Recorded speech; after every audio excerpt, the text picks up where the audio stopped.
Hey everybody, David Essel here. Just before I go into my next appointment, this call came in about a woman that is struggling in the present moment because of something from the past that she can't let go of, or hasn't been able to let go of, or hasn't been willing to do the work to let go of.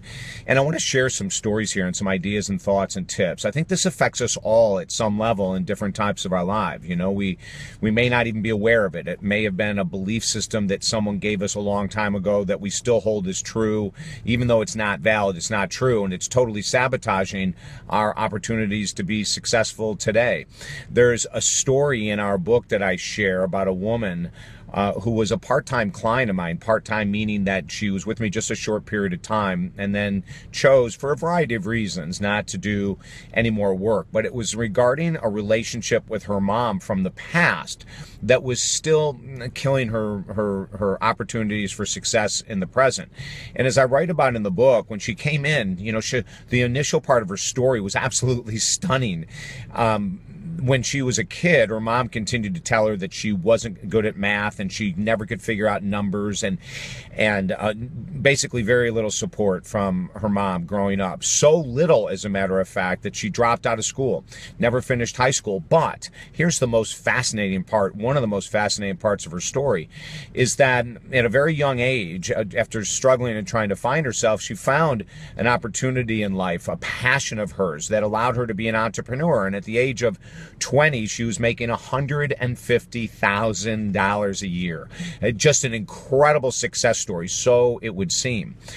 But as she went on in life, she found herself that no matter how much money she had, she continued to use emotional spending. She would sabotage her success. She would make a ton of money and then spend it on frivolous things, trying to keep up with the Joneses and all that kind of thing.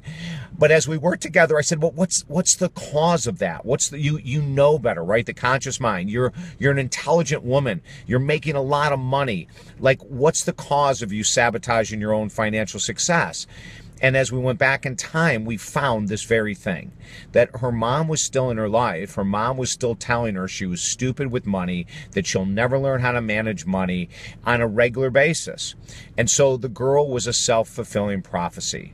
From when she was a little kid, she was told she was dumb with math, stupid with money. As an adult, she's being told she's dumb with math, stupid with money. In her late 30s, she continues to repeat the same behaviors from her past, right? When mom said that you're dumb with this and stupid with that, she continued to keep that relationship. Now in her mid-late 30s, she still has that relationship, and mom is treating her just like she did when the girl was 7, 8, 10, 15, etc.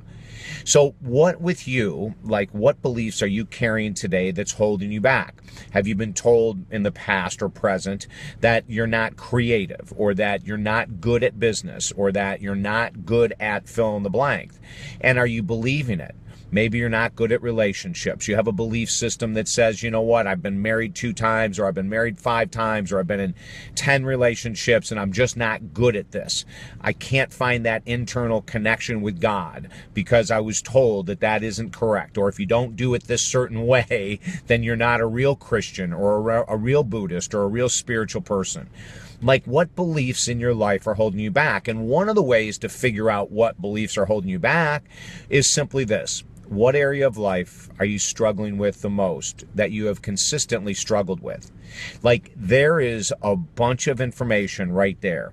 When we have an area of life that we consistently struggle with, maybe it's our health or our weight or relationships or money or jobs, if there's a consistent pattern of struggle, then that usually means there's a belief system about ourselves underneath that struggle that continues to sabotage our future. Does that make sense? Like, if this woman ever came back into the office again, I would say to her, number one, we've got to work on letting go of the beliefs that your mom gave you as a little kid, that she still does today, about how ignorant you are with money and stupid with money, because you're brilliant. Actually, just the few sessions I worked with, she's very good with money, very intelligent, but she sabotages herself. How about you? Do you sabotage relationships or friendships or careers or job opportunities? Do you sabotage your health or your weight? Do you sabotage relationships? Where is it that we're struggling? Because there is the key. There's a belief that we bought into that needs to be eradicated. The second thing I'd probably say to this young woman is that you may have to set up a boundary with consequences regarding your mom's behavior. In other words, Mom, I'd love to have you in my life, but if you're going to continue with this beating me up, and this can be a friend, a partner, anyone else, if you're going to continue to beat me up, then we're going to have to limit the amount we communicate. That's simply factual. And if the person continues to break that boundary, the consequence then would say we're going to take time off. I'm not going to be able to spend time with your mom or dad or husband or wife or boyfriend or girlfriend or whatever it might be, because this is really tearing me up and I need to get strong. I need to heal. Does this all make sense? Read our book. Chapter 1 is free. Our #1 best-selling book. Positive thinking will never change your life, but this book will.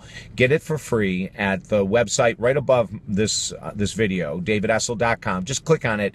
Get the video for free. We also have 8 tips, David Essel's 8 tips to live a dynamic life. That's free at the website above. And sort of do a judgment. How am I doing with these 8 tips? Do I have 6 out of 8? Do I have 8 out of 8? 1 out of 8? To see where your beliefs are and what needs to be changed. And grab that copy, chapter 1 for free of the book. And that's going to give you a really good idea about belief systems as well, okay? And then if I can ever help you, you want to work one-on-one, our work is 100% money back guaranteed at the same website, talkdavid or davidessel.com. Have a beautiful, beautiful day.